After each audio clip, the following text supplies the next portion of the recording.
Hermitian operators जो हैं उससे रिलेटेड काफ़ी सारे एग्जांपल्स और चीज़ें जो हैं वो हमने कवर आउट कर ली हैं। आज हमने ऑब्जर्वेबल और ऑपरेटर जो है उसको डिस्कस करना है।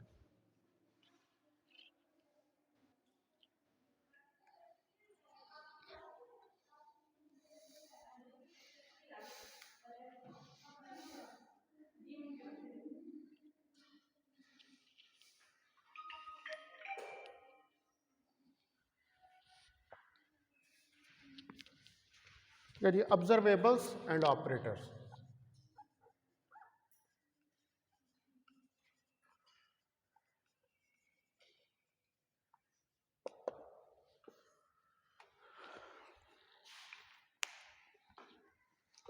तो ऑब्जर्वेबल और ऑपरेटर्स के बारे में हम वैसे तो पहले भी पढ़ चुके हुए हैं कि कोई भी जो डायनामिकल सिस्टम होता है, ठीक है, कोई भी डायनामिकल सिस्टम जो होता है उसमें जो डायनामिकल वेरिएबल होता है, एक ऑब्जर्वेबल जो है वो एक डायनामिकल वेरिएबल होता है। इन डायनामिकल सिस्टम, डायनामिकल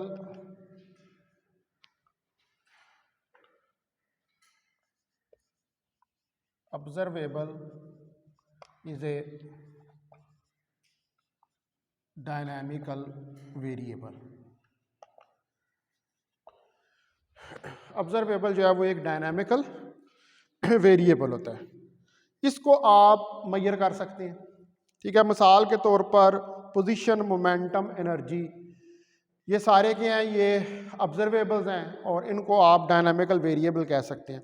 तो क्वांटम मैकेनिक्स में हर जो ऑब्जर्वेबल है, क्वांटम मैकेनिक्स के अंदर हर जो ऑब्जर्वेबल है उस ऑब्जर्वेबल के साथ एक ऑपरेटर रिलेटेड होता है। यानी कि जो भी फिजिकल ऑब्जर्वेबल है, अब फिजिकल ऑब्जर्वेबल कौन से हैं आपके पास, जितने पोजीशन है, मोमेंटम है, एनर्जी है, ये सारे फिजिकल ऑब्जर्वेबल्स हैं। और ये जितने फिजिकल ऑब्जर्वेबल्स हैं इनके साथ क्वांटम मैकेनिक्स में एक ऑपरेटर रिलेटेड होता है। और ये ऑपरेटर अभी आपने पढ़ा कि जब हम इनको यूज करते हैं तो ये ऑपरेटर जो है ये हर्मिशियन ऑपरेटर्स जो हैं वो होते हैं, ठीक है।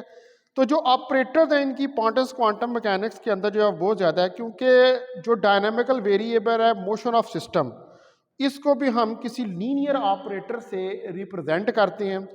और फिर जो आइगन वैल्यूज होती हैं ऑपरेटर की, वो आपको जो आप मेजरमेंट कर रहे होते हैं, यानी कि क्वांटम मैकेनिक्स में आप जब ऑपरेटर को ऑपरेट करते हैं तो आप मेजरमेंट करते हैं और उस मेजरमेंट के नतीजे में आपके पास आइगन वैल्यू जो है वो आती है, ठीक है। वो आइगन वैल्यू जो होती है वो एक नंबर जो होता है उसको रिप्रेजेंट कर जाती है। तो जो आपके पास आइगन वैल्यूज हैं उस ऑपरेटर की, वो आपको रिजल्ट देती हैं जो प्रिसाइज मेजरमेंट है डायनामिकल वेरिएबल की, उसकी जो कि ऑपरेटर से रिलेटेड होता है। तो अब आइगन वैल्यूज और आइगन वेक्टर्स जो हैं, अगर हम देखें मोमेंटम ऑपरेटर के, ठीक है, eigen values and eigen vectors of momentum operator. तो अगर आइगन वैल्यू और आइगन वेक्टर्स जो हैं इनको हम स्टडी करें जो मोमेंटम ऑपरेटर्स के हैं, तो आप देखें कि मोमेंटम ऑपरेटर P को अगर आप साई के ऊपर ऑपरेट करें तो ये आपको देता है minus iota H cut del of psi. और इसका जो सोल्यूशन है इस इक्वेशन का वो आएगा साई ए ई की power iota P dot R divided by H cut, ठीक है। सिमिलरली इसी तरह हमारे पास E of psi iota H cut curly psi over curly t, और इसका सॉल्यूशन भी जो है हमारे पास वो होगा psi of t x b exponential minus iota E t over h cut. तो अब ये जो हमने ऊपर ये एग्जांपल्स देखी हैं, इनके अंदर आप देख सकते हैं कि जो मोमेंटम और एनर्जी ऑपरेटर्स हैं, इनके पास continuous set of eigenvalues हैं, ठीक है। These energy and momentum operators have continuous set of eigen values। यहां पर हमारे पास एक कंटिन्यूस सेट जो है वो आइगन वैल्यूज का है। अब ये जो सेट आइगन वैल्यूज का ये डिस्क्रीट और कंटिन्यूस होगा अनबाउंड स्टेट्स के लिए, ठीक है। अनबाउंड यानी कि ऐसी स्टेट्स के जो बाउंड नहीं है उनके लिए ये सेट डिस्क्रीट और कंटिन्यूस हो सकता है। तो इसका मतलब है कि ये यहाँ पर फिर कॉरस्पॉन्डिंग है ऑब्जर्वेबल और ऑपरेटर के दरमियान में। अब कंटिन्यूस सेट और डिस्क्रीट, कंटिन्यूस सेट का मतलब है कि एक ही तरह की आ रही हो सारी, और डिस्क्रीट का मतलब है कि वो डिफरेंट हो। तो हमने ये देखा कि डी जनरेट आइगन वैल्यूज भी होती हैं और non D generate eigen values भी होती हैं, यानी कि दोनों किस्म की आइगन वैल्यूज जो हैं वो मौजूद होती हैं। अब इसके बाद हमें नेक्स्ट जो चीज देखनी है वो हमने देखनी है expectation value of an operator.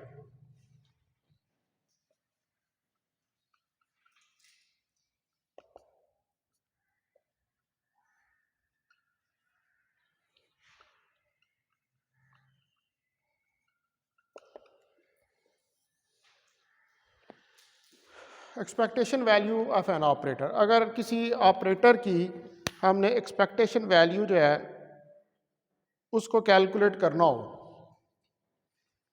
तो वो हम कैसे कैलकुलेट कर सकते हैं। तो जो प्रोबेबिलिटी इंटरप्रिटेशन है हमारे पास किसी वेव फंक्शन साई की, ठीक है। आपको ये पता है कि हम जब साई का कम्प्लेक्स कॉन्जुगेट लेते हैं यानी कि साई स्टार लेते हैं, तो साई स्टार जो है वो किसके बराबर होता है, उसका mod square, that is a probability, वो प्रोबेबिलिटी के बराबर होता है।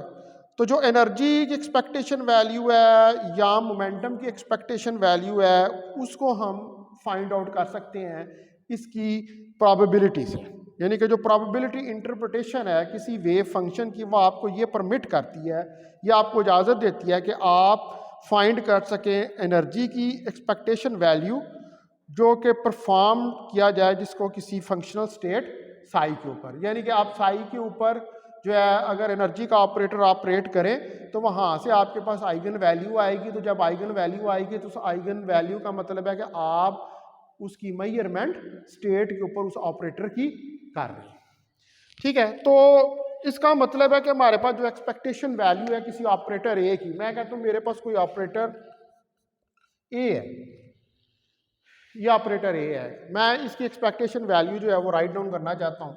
तो ये जो ऑपरेटर ए है I can write it expectation value minus infinity से plus infinity psi star A of psi D X divided by minus infinity to plus infinity psi star psi D x.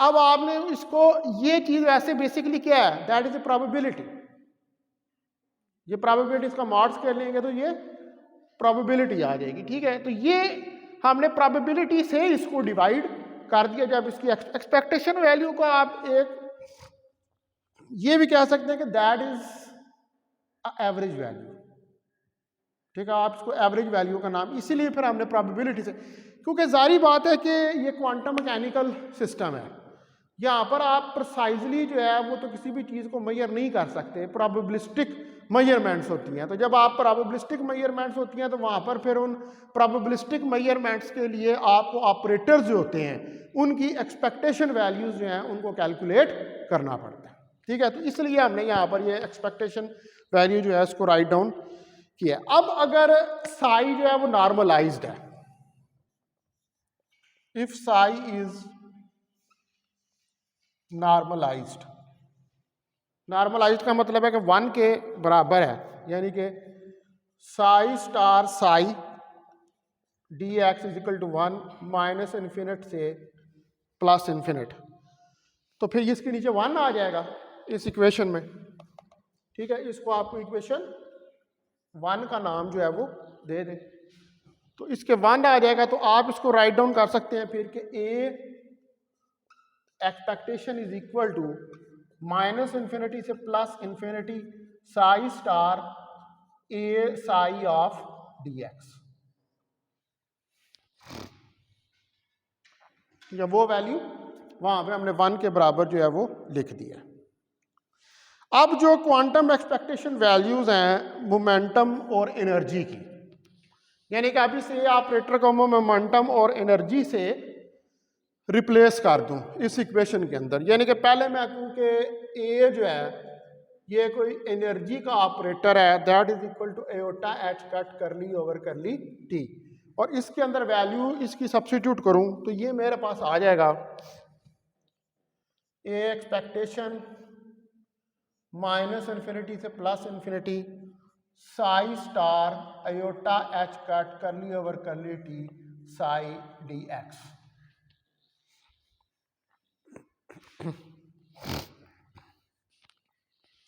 इसको मैं यूं भी लिख सकता हूं कि, बल्कि यहां पर इसको ई लिखें, ये ए को हमने ई से रिप्लेस कर दिया है, तो we can write it E expectation value iota H cut को बाहर निकाल लें, माइनस इन्फिनिटी से plus infinity psi star curly psi over curly T D x.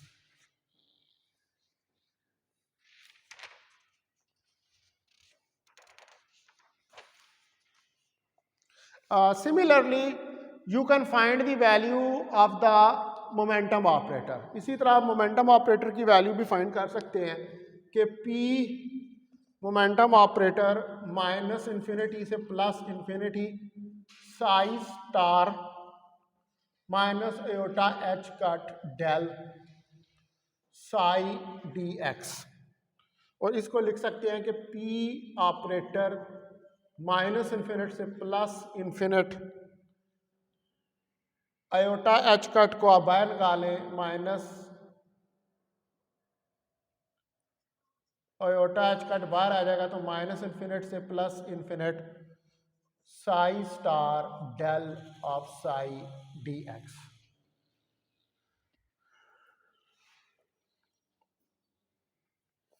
ठीक है, ये आपके पास एक्सपेक्टेशन वैल्यू मोमेंटम ऑपरेटर की आ जाए। इसी तरह आप पोजीशन की भी फाइंड कर सकते हैं, and so any other operator, कोई भी और ऑपरेटर जो है उसकी वैल्यू को आप इस तरह जो है वो फाइंड कर सकते हैं एक्सपेक्टेशन वैल्यू। अब आप इसकी आइगन वैल्यू इक्वेशन को कंसिडर करें तो ए of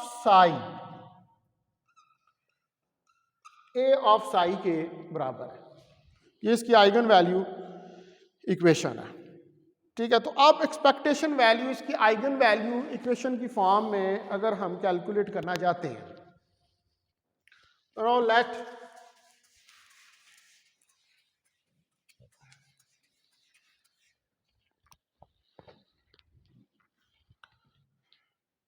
A expectation value minus infinity से plus infinity psi star A psi of D X. अब यहां पर ए साई पे ऑपरेट हो रहा है तो ए ऑफ साई दे रहा है, तो ए माइनस इन्फिनिटी से plus infinity psi star A psi of D x. तो इसको लिख सकते हैं ए को बाहर निकाल लें, माइनस इन्फिनिट से plus infinite psi star psi D x, और हमें पता है कि माइनस इन्फिनिट से plus infinite psi star psi D x is equal to 1, ये 1 के बराबर होता है। तो ये वैल्यू यहाँ पर सब्स्टिट्यूट करेंगे तो इसकी एक्सपेक्टेशन वैल्यू ऑपरेटर ए की ए के बराबर आ जाए। तो what is a is the eigen value. ठीक है जी, तो उसका मतलब है कि ये आइगन वैल्यू बेसिकली किसको रिप्रेजेंट कर रही है, मेजरमेंट को, जो आपने ऑपरेटर की मेजरमेंट की है उसको रिप्रेजेंट कर रही है।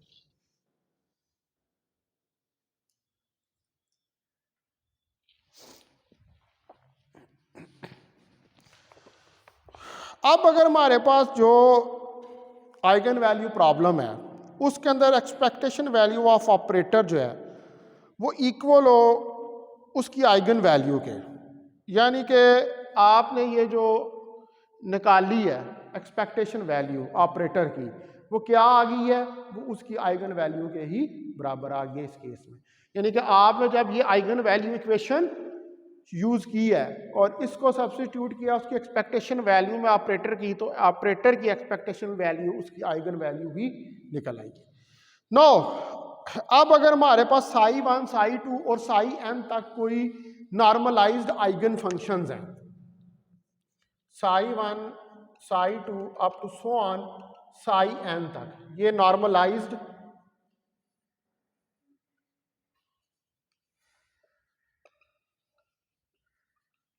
आइगन फंक्शंस हैं, ठीक है, ये कोई नॉर्मलाइज्ड आइगन फंक्शंस हैं और इनके कारस्पॉन्डिंग हमारे पास जो आइगन वैल्यूज हैं वो आप कह देते हैं कि C1 C2 C3 up to so on Cn तक इसके कारस्पॉन्डिंग जो हैं वो आइगन वैल्यूज हैं।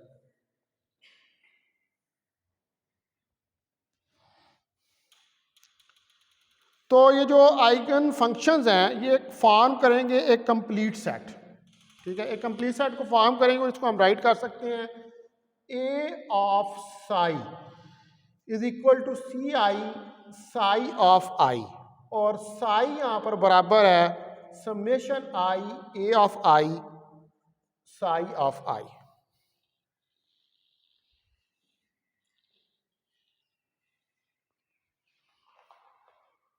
ठीक है जी, इस फॉर्म में हम इसको लिख सकते हैं। अब एक्सपेक्टेशन वैल्यू जो ऑपरेटर की है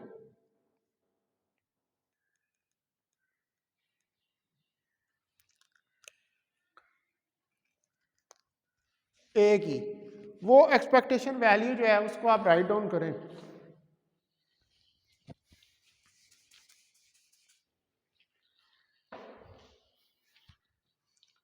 तो ए ऑपरेटर की एक्सपेक्टेशन वैल्यू जो है माइनस इन्फिनिटी से प्लस इन्फिनिटी और समेशन आई, ये आप साई की वैल्यू रख रहा हूं मैं इसके अंदर, a of I psi of i का स्टार ऑपरेटर ए, और दूसरा आ जाएगा summation J a j psi जे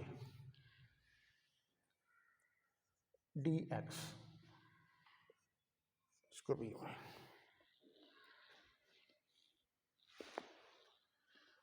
ठीक है। Now we will solve it. इसको सॉल्व करके देखते हैं।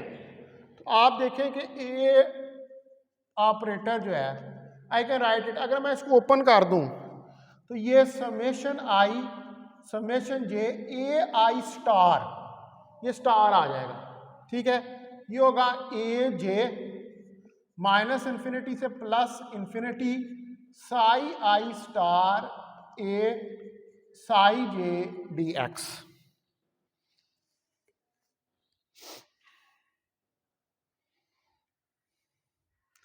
अब ए जब साई जे पे ऑपरेट होगा तो ये आइगन वैल्यू देगा सी जे, ठीक है, जब ए साई जे पे ऑपरेट होगा तो ये आइगन वैल्यू देगा सी जे साई जे। तो यह आ जाएगा A operator summation I summation J A I star A J minus infinite से plus infinite psi I star C J psi J D X.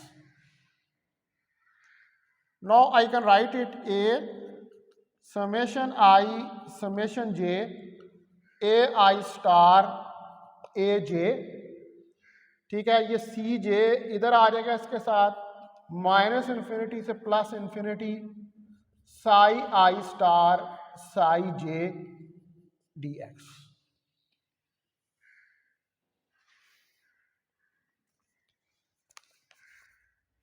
No if I will apply here the delta function, अगर मैं delta function यहाँ पर apply करूँ तो minus infinity से plus infinity psi I star psi J is equal to delta I J. और यहाँ पर अगर मैं कंडीशन लूँ कि आई जो है वो जे के बराबर है, तो अगर आई जे के बराबर है तो फिर A summation I summation J A I star A I C I, और ये फिर किसके बराबर हो जाएगा? 1 के।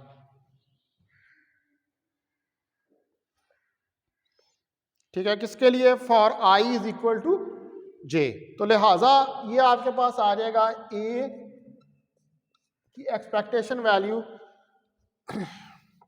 अच्छा, यहां से भी ये समेशन जे तो खत्म हो जाएगी क्योंकि हमने आई को जे के बराबर कर दिया, तो आई जे वाली समेशन तो खत्म होगी। तो ये आ जाएगा आपके पास ए आई का mod square C of I. ठीक है, समेशन आई। तो ये आपके पास आप सेट जो है पूरा, उसके लिए वैल्यू जो है वो निकल आई।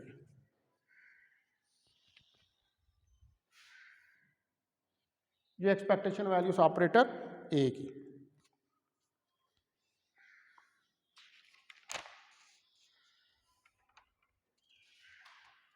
नाउ एक और एग्जांपल इसी एक्सपेक्टेशन से रिलेटेड करके देखते हैं।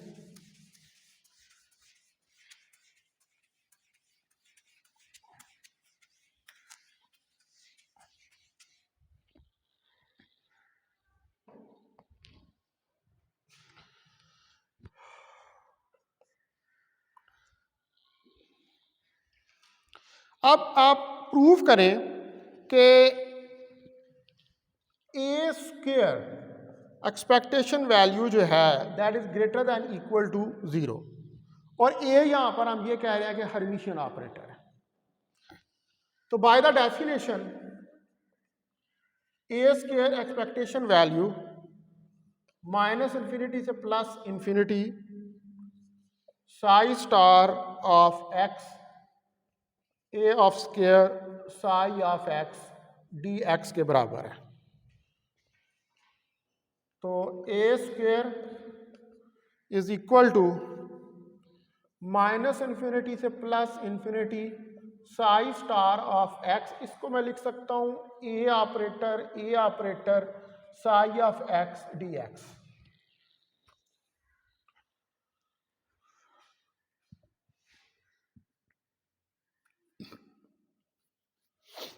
We can write it. अब हम यहां पर ये कह रहे हैं कि ए हर्मिशियन है, तो ए अगर हर्मिशियन है तो A is equal to A dagger के बराबर होगा। नो, इधर मैं ए डैगर पुट कर सकता हूं, तो ए स्क्वायर माइनस इन्फिनिटी से plus infinity psi star of X A dagger A psi of X D x.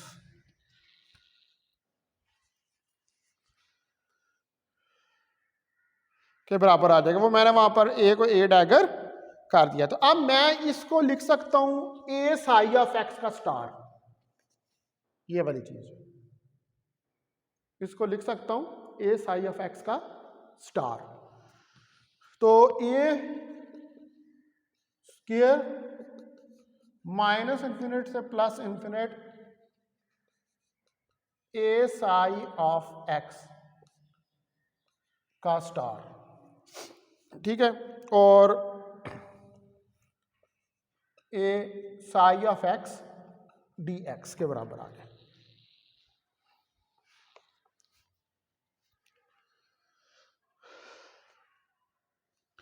तो अब ये ए साई ऑफ एक्स का क्या बन जाएगा? मॉड स्क्वायर, ये सारा जो है। तो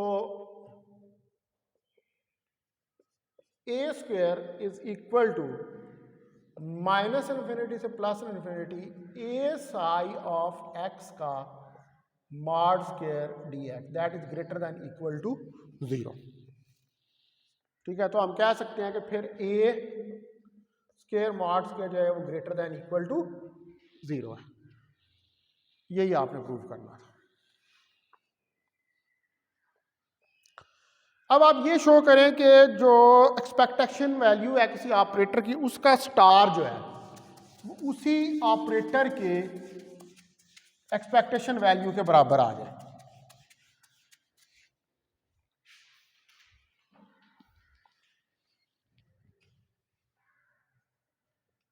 यानी कि ए स्टार जो है दैट इज इक्वल टू ए,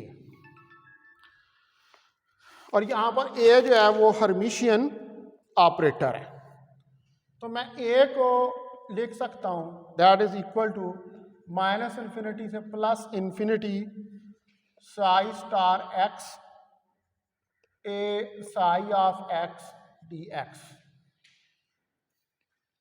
इसका कॉम्प्लेक्स कॉन्जुगेट ले लें, ए स्टार माइनस इन्फिनिटी से प्लस इन्फिनिटी। अब जब कॉम्प्लेक्स कॉन्जुगेट लूंगा तो इसकी पोजीशन चेंज होगी, इसकी पोजीशन चेंज हो जाएगी, तो ये आ जाएगा A star psi star of X psi of X D x.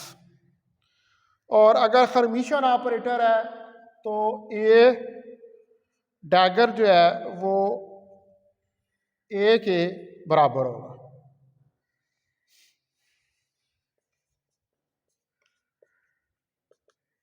तो माइनस इन्फिनिटी से प्लस इन्फिनिटी।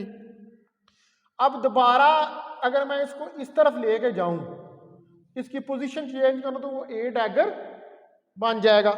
ठीक है, तो ये आ जाएगा Sai star of X A dagger Sai of X D X. अब चूंकि ये हर्मिशियन है, इसको मैं लिख सकता हूं माइनस इन्फिनिट से plus infinite psi star of X A psi of X D x. तो अब ये क्या चीज बन गई है, ये वही दोबारा बन गया। यही हमने प्रूव करना था। ठीक है जी।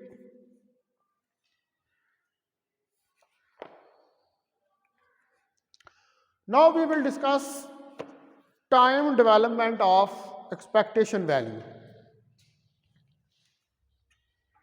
कि जो टाइम डेवलपमेंट है, कैसे विद रिस्पेक्ट टू टाइम हम एक्सपेक्टेशन वैल्यू जो है उसको स्टडी कर सकते हैं।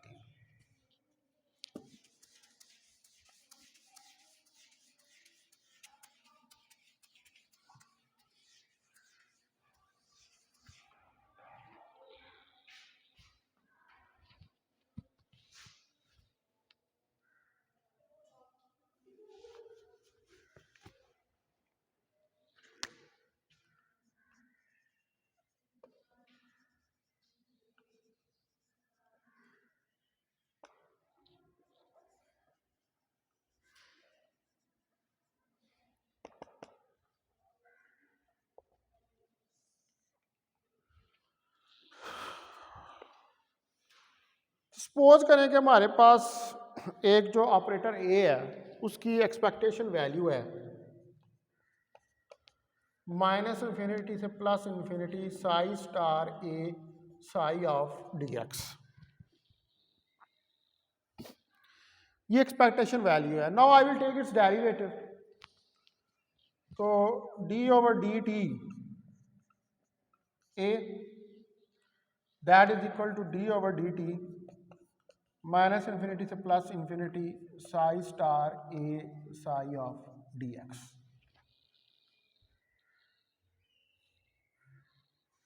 इसको अंदर ले जाऊंगा तो इस डी ओवर डी टी को तो क्या हो जाएगा, ये पार्शियल डेरिवेटिव हो जाएगा। D over D T A minus infinite से plus infinite curly over curly T psi star a psi of dx.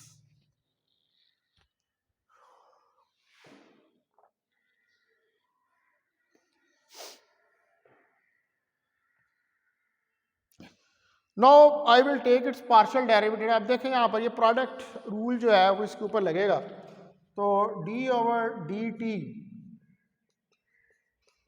Is equal to minus infinity से plus infinity curly psi star over curly T A of psi plus psi star curly A star over curly T psi plus psi star A curly psi over curly T end bracket close.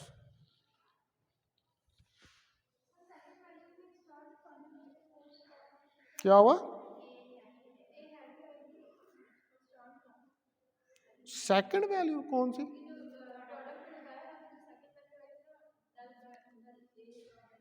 ये वाली Sai star curly A star करली, ये नहीं आएगा क्यों? ओ अच्छा sorry, इधर operator आएगा. Yes you are right. ठीक है सही है.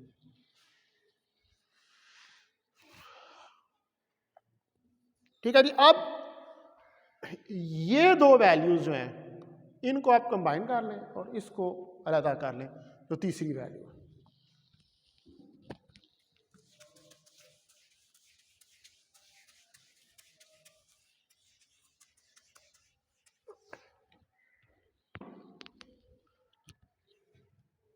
तो D over D T A operator minus infinite से plus infinite curly psi star over curly T A of psi plus psi star A of psi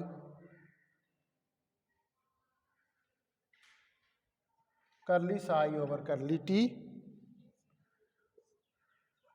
D X plus minus infinite से plus infinite psi star curly A over curly T psi D x.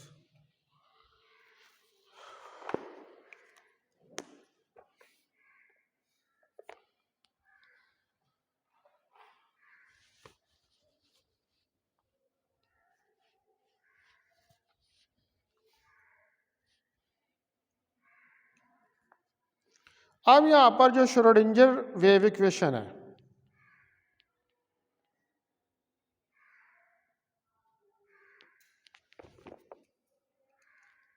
उसकी value हमने substitute करनी है. तो जो Schrodinger wave equation है that is iota H cut curly psi over curly T H of psi के बराबर होगी, और करली साई ओवर करली टी ये हमारे पास आ जाएगा H of psi over iota H cut.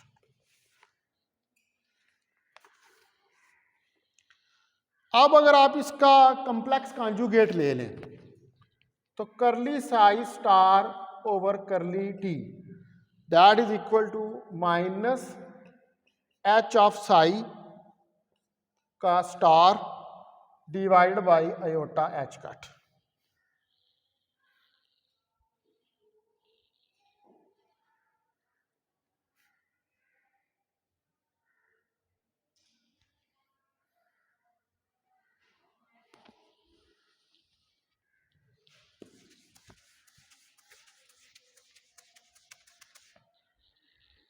Now put this value in this equation. तो इसके अंदर इसको सब्स्टिट्यूट करेंगे तो D over D T A is equal to minus infinity to plus infinity minus H of psi star iota H cut plus psi star A H of psi over iota H cut D X plus minus infinity से plus infinity psi star curly A over curly T psi D x.